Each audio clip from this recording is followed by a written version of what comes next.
Hello दोस्तों, सभी को गुड इवनिंग।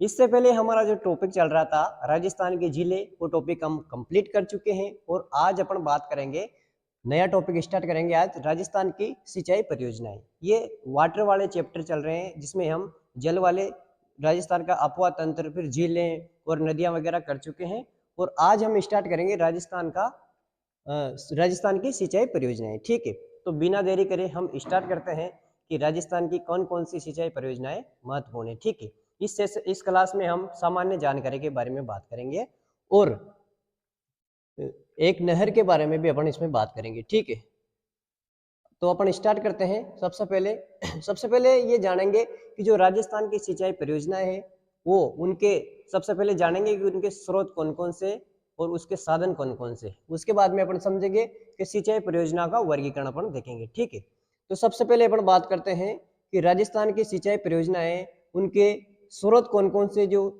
स्रोत है कहाँ कहाँ से पानी कहाँ कहाँ से मिलता है। नॉर्मल यही बात है कि जल है जो कहाँ से प्राप्त होता है। ठीक है, राजस्थान को। तो सबसे पहले अपन बात करते हैं स्रोत की। ठीक है, उसके बाद में बात करेंगे अपन इसका वर्गीकरण की। ठीक है, स्रोत की बात करते हैं तो लगभग 42% जल हमें नलकूप से प्राप्त होता है। नलकूप का मतलब ट्यूबवेल वगैरह से 42% जल प्राप्त होता है। ठीक है, उसके बाद में और जयपुर में सर्वाधिक नलकूप है ना। उसके बाद में बात करते हैं कि नहरों से 30% जल प्राप्त होता है। सर्वाधिक नहरों का प्रयोग श्री गंगानगर में मिलता है। ठीक है, उसके बाद में अपन बात करते हैं कि कुओं से कितना मिलता है, तो कुओं से 24% जल प्राप्त होता है, जो कि जयपुर में सर्वाधिक कुएं हैं। उसके बाद में अन्य की बात करें तो 3% अन्य से मिलता है और तालाबों से कितना मिलता है, तो 1% जल हमें तालाबों से प्राप्त होता है ना। उसके बाद में ये तो अपन ने सामान्य स्रोत देख लिए। ठीक है, कि कितने कितने परसेंट जल कहाँ से प्राप्त होता है, इसके बारे में जान लिया। ठीक, अब बात करते हैं, दूसरा पॉइंट है कि सिंचाई परियोजना का वर्गीकरण। इस चैप्टर में 2 पॉइंट है, ये वर्गीकरण बहुत लंबा है, इसमें अपन अलग अलग वर्गीकरण देखेंगे, है ना। तो अगर राजस्थान की सिंचाई परियोजनाओं की वर्गीकरण की बात करें तो वर्गीकरण में 3 प्रकार से इसको बांटा गया है। ठीक है, एक तो लघु सिंचाई परियोजनाएं, मध्यम सिंचाई परियोजनाएं और वृहद सिंचाई परियोजनाएं। वृहद थोड़ी बड़ी होती है, मध्यम उससे छोटी और लघु मतलब छोटी। ठीक है, तो जो लघु सिंचाई परियोजना है उसका कितना क्षेत्रफल है, तो 0 से 2000 हेक्टेयर तक रहती है ये लघु सिंचाई परियोजना है। और जो मध्यम है वो 2000 से 10,000 हेक्टेयर। ठीक है, और जो वृहद सिंचाई परियोजना है वो 10,000 से ज्यादा, है ना। जो लघु सिंचाई परियोजना है जिसका क्षेत्र 0 से 2000 है, वो राजस्थान में सर्वाधिक योगदान देता है। आपसे कोई पूछे कि राजस्थान में कौन सी सिंचाई परियोजनाओं का सर्वाधिक योगदान है, तो लघु सिंचाई परियोजना का लगभग 0 से 2000 हेक्टेयर तक रहती है, तो इसका राजस्थान में सर्वाधिक योगदान है ना। अब अपन बात करते हैं कि जो बहुउद्देश्य परियोजनाएं, दूसरा टॉपिक लेते हैं अपन कि बहुउद्देश्य परियोजनाएं क्या होती है। ठीक है, तो बहुउद्देश्य परियोजनाएं ऐसी परियोजनाएं, जैसे परियोजना तो एक रहेगी, कोई भी कार्य एक रहेगा, लेकिन उससे बहुत सारे उद्देश्यों की पूर्ति की जाए। जैसे बांध परियोजनाएं, एक बांध परियोजना है, उसके द्वारा अनेक उद्देश्यों की पूर्ति की जाए, जल आपूर्ति भी कर लेंगे वहाँ। कोई भी विद्युत संयंत्र लगाएंगे तो उसके अनेक उद्देश्य को देखते हुए लगाएंगे, तो ये बहुउद्देश्य परियोजना हो जाएगी। ठीक है, अब अपन बात करते हैं कि जो बहुउद्देश्य परियोजनाएं हैं, इनको पंडित जवाहरलाल नेहरू ने आधुनिक भारत के मंदिर कहा। आपसे कोई पूछे कि जो बहुउद्देश्य परियोजनाएं हैं उनको आधुनिक भारत का मंदिर किसने कहा, तो पंडित जवाहरलाल नेहरू ने उन्हें आधुनिक भारत के मंदिर कहा। अब बात करते हैं अपन, 3 परियोजनाएं हैं सिंचाई, जो ये बहुउद्देश्य परियोजनाएं, तो विश्व में सबसे पहली बहुउद्देश्य परियोजनाएं कौन सी है, इसके बारे में बात करेंगे। फिर भारत में कौन सी है पहली बहुउद्देश्य परियोजना, उसके बारे में बात करेंगे। फिर राजस्थान में कौन सी, है ना।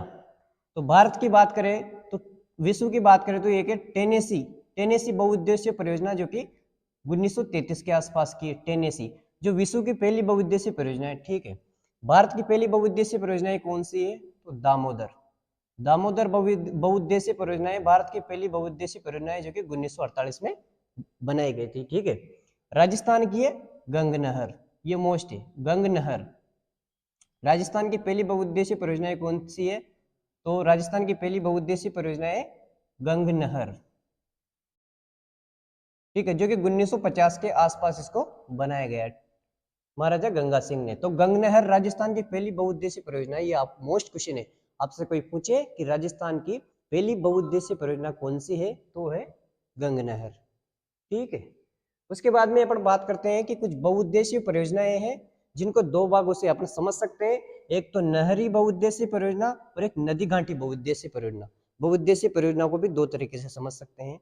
एक तो नहरी बहुउद्देशीय परियोजना जिसमें कुछ नहरों के बारे में पढ़ेंगे अपन, IGNP, ERCP वगैरह, और एक है नदी घाटी बहुउद्देशीय परियोजना जिसमें हम जैसे चंबल, माही इनके बारे में जानेंगे। तो इनको दो भागों में डिवाइड किया गया। नदी घाटी बहुउद्देशीय परियोजना में पहली है चंबल बहुउद्देशीय परियोजना के बारे में पढ़ेंगे, माही नदी घाटी परियोजना के बारे में पढ़ेंगे, भाखड़ा नदी घाटी परियोजना के बारे में पढ़ेंगे, व्यास नदी घाटी परियोजना के बारे में पढ़ेंगे जो कि सतलज नदी पर स्थित है, व्यास बहुउद्देशीय परियोजना। ठीक है, रेणुका जी बहुउद्देशीय परियोजना के बारे में पढ़ेंगे जो कि गिरी नदी पर स्थित है रेणुका जी। ये मोस्ट गिरी नदी आपसे कई बार पूछ लेते हैं। जो लखवार बहुउद्देशीय परियोजना है, ये लखवार बहुउद्देशीय परियोजना है, ये यमुना नदी पर स्थित है। ठीक है, उसके बाद में अपन बात करते हैं कि नहरी बहुउद्देशीय परियोजनाएं कौन कौन सी है।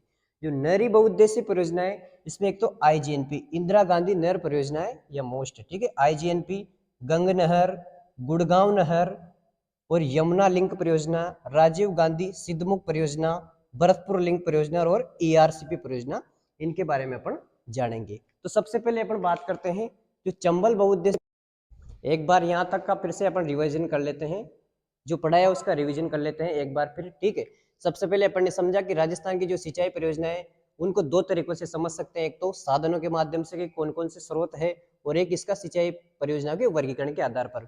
जो साधन है उसमें नलकूप से 42%, जयपुर में सर्वाधिक मिलते हैं नलकूप या ट्यूबवेल, नहरों से 30%, श्री गंगानगर में सर्वाधिक है, और 24% कुओं से जहाँ जयपुर में सर्वाधिक है, 1% तालाब में जो कि भीलवाड़ा में सर्वाधिक है ये तालाब है ना, 3% अन्य। वर्गीकरण की बात करें तो सिंचाई परियोजना को तीन तरह से वर्गीकरण किया गया। लघु सिंचाई परियोजना है, मध्यम सिंचाई परियोजना है, वृहद सिंचाई। तो लघु है 0 से 2000 हेक्टेयर, मध्यम 2000 से 10,000, वृहद 10,000 से अधिक।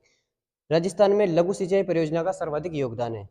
अब बात करते हैं अपन बहुउद्देशीय परियोजना क्या होती है। तो ऐसी परियोजना, एक परियोजना तैयार करेंगे और उसके अनेक उद्देश्य की पूर्ति करेंगे। जैसे एक फैक्ट्री लगाएंगे और कई उद्देश्यों की उसकी पूर्ति करेंगे, तो कई उद्देश्यों की पूर्ति करते हैं, उसको बहुउद्देशीय परियोजना कहते हैं। पंडित जवाहरलाल नेहरू ने बहुउद्देशीय परियोजनाओं को आधुनिक भारत के मंदिर कहा। उसके बाद में हमने बात की कि विश्व में फर्स्ट कौन सी, टेनेसी है, 1933 में बनाई गई। ठीक है, निर्माण किया गया। भारत में दामोदर है 1948 में, राजस्थान में गंग नहर है 1950 में, इसका निर्माण किया गया महाराजा गंगा सिंह के टाइम पे। उसके बाद में हमने बात की कि बहुउद्देशीय परियोजनाओं को दो तरीके से समझ सकते हैं, नदी घाटी परियोजना और नहरी बहुउद्देशीय परियोजना।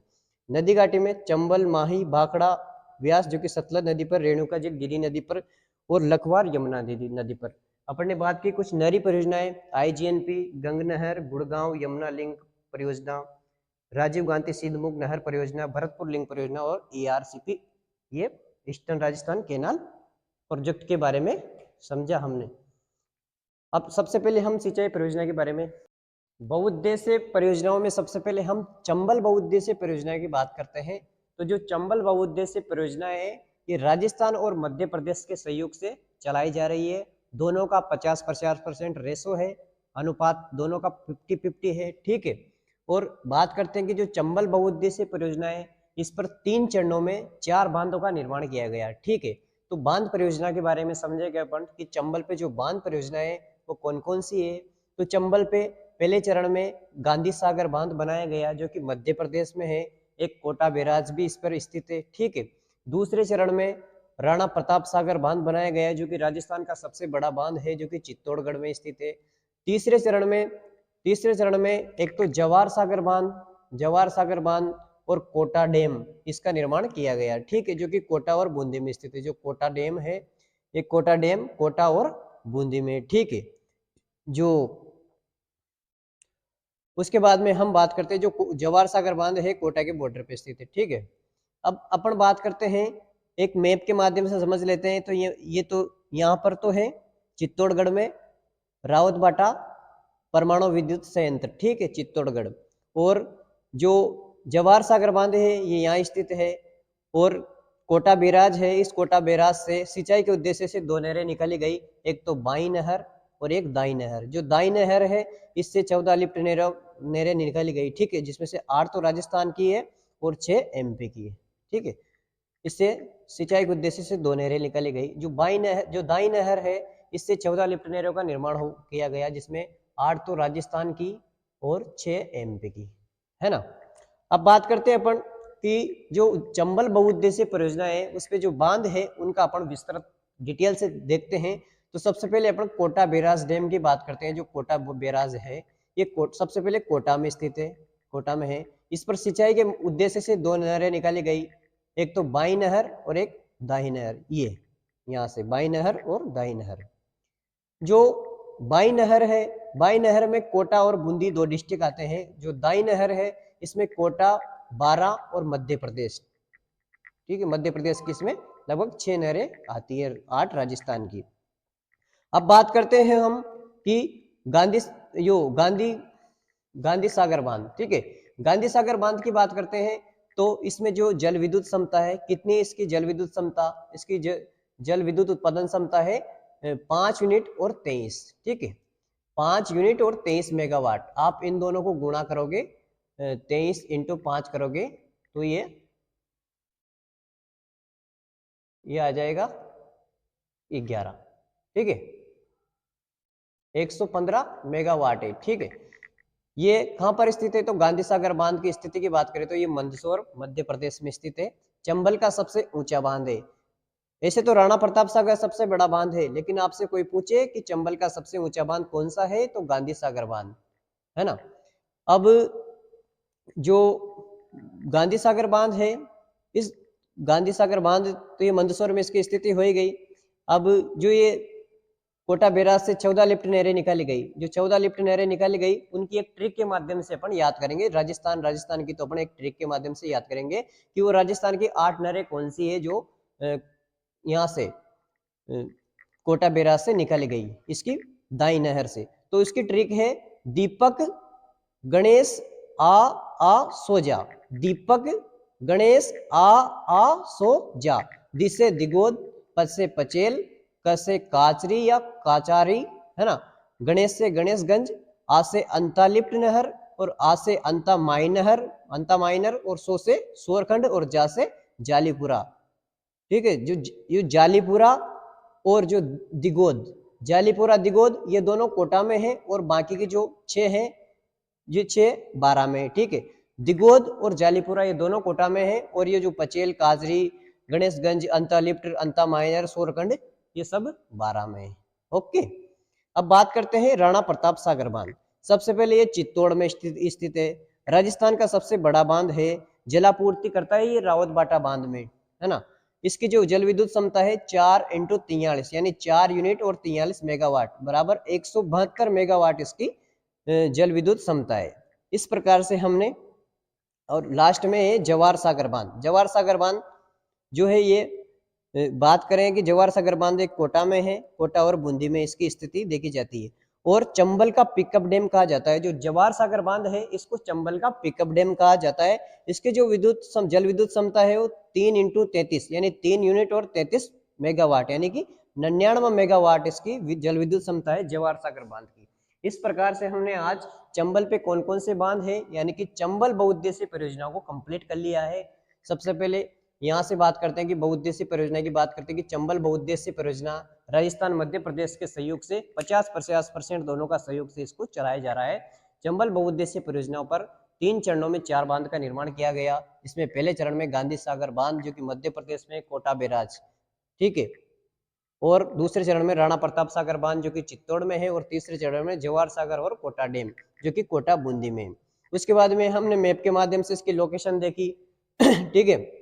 फिर हमने कोटा बैराज के बारे में समझा कि चंबल का सिंचाई बांध कहा जाता है इसको, है ना। कोटा बैराज है इसको चंबल का सिंचाई बांध कहा जाता है, कोटा में स्थित है। इसमें सिंचाई के उद्देश्य से 2 नहरें निकाली गई, बाई नहर और दाई नहर। दाई नहर से 4 लिफ्ट नहरों का निर्माण किया गया जिसमें 8 तो राजस्थान में है और 6 एमपी में है यानी कि 14 लिफ्ट नहरें इससे निकाली गई। और जो बाई नहर है वह कोटा बूंदी में आती है और दाई नहर है कोटा, बारान और मध्य प्रदेश में। उसके बाद में गांधी सागर की बात की जहां पर जो कि जल विद्युत क्षमता है 23 5 यूनिट और 23 मेगावाट यानी कि 115 मेगावाट मंदसौर एमपी में ये स्थित है, चंबल का सबसे ऊंचा बांध है। उसके बाद में हमने बात की कि जो कोटा बैराज है, इस कोटा बैराज से जो 8 नहरें राजस्थान में निकल गई उनकी एक ट्रिक के माध्यम से समझा। दीपक गणेश आ सोजा, दिसे दिगोद जो कि कोटा में है, पचेर, काचरी, गणेशगंज, अंता लिफ्ट, अंता माइनर, सोरकंड और ये सोरकंड ये सब बारामेर, एक जालीपुरा और दिगोद ये कोटा में। उसके बाद में राणा प्रताप सागर की बात करी जो कि इसकी जो जल विद्युत क्षमता है 4 यूनिट 43 मेगावाट जो कि 172 मेगावाट, राजस्थान का सबसे बड़ा बांध, जलापूर्ति रावतबाटा में करता है।